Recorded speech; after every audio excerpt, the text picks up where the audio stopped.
بسم الله الرحمن الرحيم. الحديث الرابع والثلاثون. حديث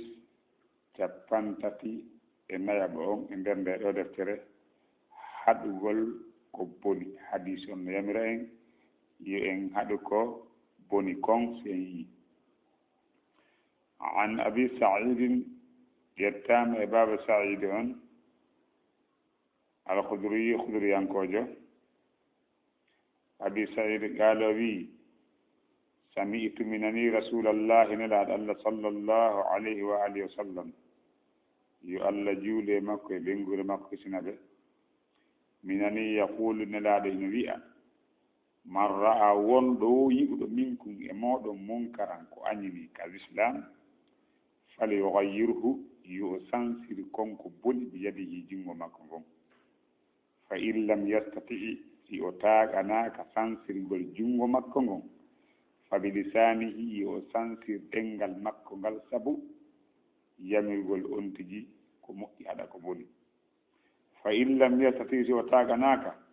sansirgol ɗengal ngal, fa bi qalbihi, yo sansir ɓernde makko nden, yo añu ka ɓernde makko. wa dhalika, ko añugol ngol ka ɓernde, ada aful iman, ɓuri lowɗe iman. kala mo wawal ɗiɗo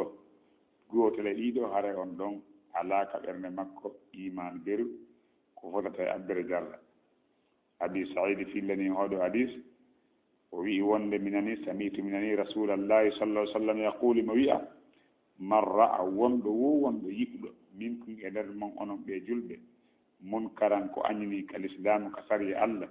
fale yughayyirhu, yo sansi ɗum, o yiila wonɗo wadde on, holla mo ko moƴƴi goo harawna ɗum ɗon, yani ko moƴƴi ko huwa harawna kon ko boni ko o jokki ɗon, maɗum o heedinamo hakkude makko e ko boni gon. fa in lam yastati, si o taaganaka afwan, fal yughayyirhu, yo sansir ɗum biyadihi jungo makko ngon. fa in lam yastati, si o taaganaka fa bi lisani, yo sansir ɗengal makko ngal. fa in lam yastati, si o taaganaka kadi o wawal haɗugol on tigi ka hunduko, fa bi qalbihi, yo joni yo sansir ɓernde nden, o añaka ɓernde makko. wa dhalika, ko ɗum ɗon noon ada aful iman, ɓuri lowde iman. rawahu muslim, ko imam muslim ko fili oɗo hadis. karma ko min wi wo man ra'a, kala yiiɗo on noon ko sarti yani ko ɗum ko fi huɓintingol kala yi'uɗo wonɗo o, no wawa wonde hara yi'ugol ngol ko yi'ande gite, hara ko yiirɗo gite mum ɗen wo, ma hara ko yi'ande ɓernde, yani anduɗo, kala anduɗo ko boni kon goɗɗo no wadde, yo sansir ɗum, yo sansir, yani ko wiyete munkaran, ko tawi sariya on añi ɗum, immorde konko allah harmini ma nelaɗo harmini, ko wiyete ko añini, tawa allah harmi nelaɗo makko on harmini, haɗi huwede ɗum, ko wiyete ko añini. donc yo fal yughayyirhu biyadihi, yo sansir jungo makko ngol. fal laamon ɗo wo ko yamirore, yi on tigi sansir ko boni kon jungo makko ngon, nde o heedinta, nde o yiltata oɗo wonɗo wadde ko boni kon, o yiltamo, o hollamo ko moƴƴi ko o moƴƴi, imma o heedinamo hakkude makko e ko boni kon, ma o yiltamo e hunde daƴinde o huwira ɗum, ko fanda ɗum biyadi, ko tawi on tigi no wawi, no mari doole piigol wonɗo wadde on, o sansira jungo makko ngon. fa in lam yastati, si on tigi taaganaka, yani wawata sansirde juuɗe ɗen,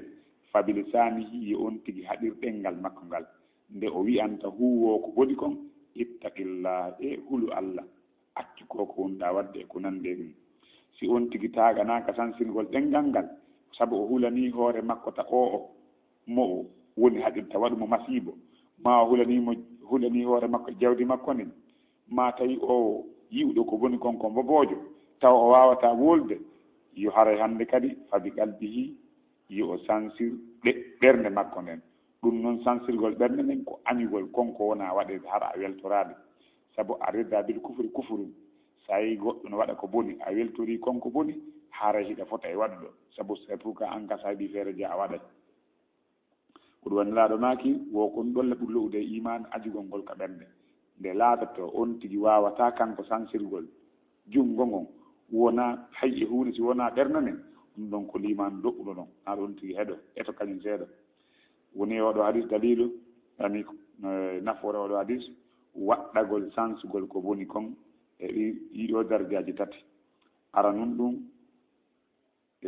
nde ɗon tigi laatoto ko lamɗo ma on tigi tawa no waawi sansira junngo ngon si tawi on tigi waawa sansirgol junngo ngon hare sansira ɗenngal on ngal waajo si on tigi waawaali sansira hannde kadi ɓernde ɗen sabu añugol ko boni kon ka ɓernde muɗum jana ko ɗoɗati wonde iman ino ɓurda sabu nelaɗo maati wonde kon ɗo ɓurluɓde e iman donc ko ɓurluɓde e iman yani woodi mazhabu yani laawol ahlu sunna ahlu sunna wal jamaa laawol yimɓe sunna ɓen no fottani wonde iman no ɗoyto no ɓeydoo sabu ɗum dalil mum no ka Qur'an no ka sunna kadi sabu iman no ɓurda haray noon yo annda wonde ɗiɗo martabaji tati ko noddande sansirgol ko boni kon وليعلم أن المراتب ثلاثة دعوة أمر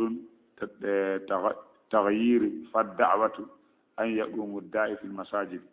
أو أماكن تجمع الناس ويبين لهم الشر ويحذرهم منه ويبين لهم الخير ويرغبهم فيه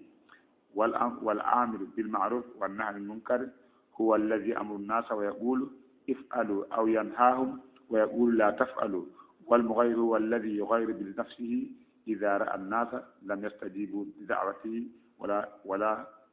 ولا لأمره ونهيه وين دو يؤندو نون سانسغول يعني يؤندو نون بيدو مرتبة تاتي noddugol noddo on kono yamira sansugol ko bonni kon ka juulirde wona oɗo waajotoɓe umamu ɓen karmakoɓe ɓen ɓe haɗa yimɓe ɓen e ko boni ɓe hulɓina ɓe huugo ko boni ɓe rentina yimɓe ɓen ɓe rerna yimɓe ɓen huugol ko moƴƴi ɓe yamira ɓe ɓanginana ɓe ko moƴƴi kon ɓe rerna ɓe huugol ɗum ɗon yamiro ko moƴƴi kon e haɗo ko boni kon ko on woni yamiro yimɓe ɓen o inna huuwe ɗum ɗo hunde kaari ma haɗa ɓe ko boni ko haɗa ɓe ko boni o innata on waɗa hunde kaari amma sanso on ko woni sansiro juuɗe sanso kanko woni sansano hoore makko yani so yimɓe ɓen nootaki kanko o yaha o sansa haray ɗum ɗon ko ɓuri hewde kon ko lamɓe ɓen wawata wadde ɗum haray noon yamirgol ko moƴƴi haɗa ko boni ɗum ɗon haara si accama e nder yimɓe ɓen hara ɓe yeɓoto feere o ala pourquoi so tawi ko boni fuɗɗama hakkude yimɓe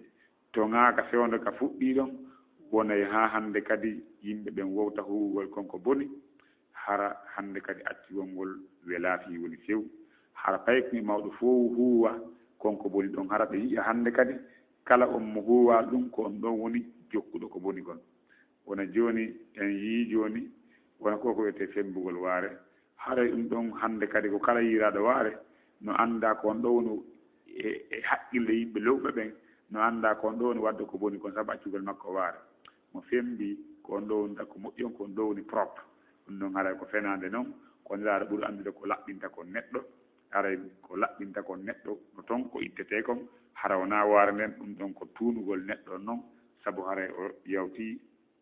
saliki huwugol sunna ko o wawno wadde o nandintiniki rewɓe ɓen sabu ko sendi rewɓe ɓen worɓe ɓen no jeeya e muɗum nde ɗo waare so tawi nden noon ittama haray anandi e rewɓe ɓen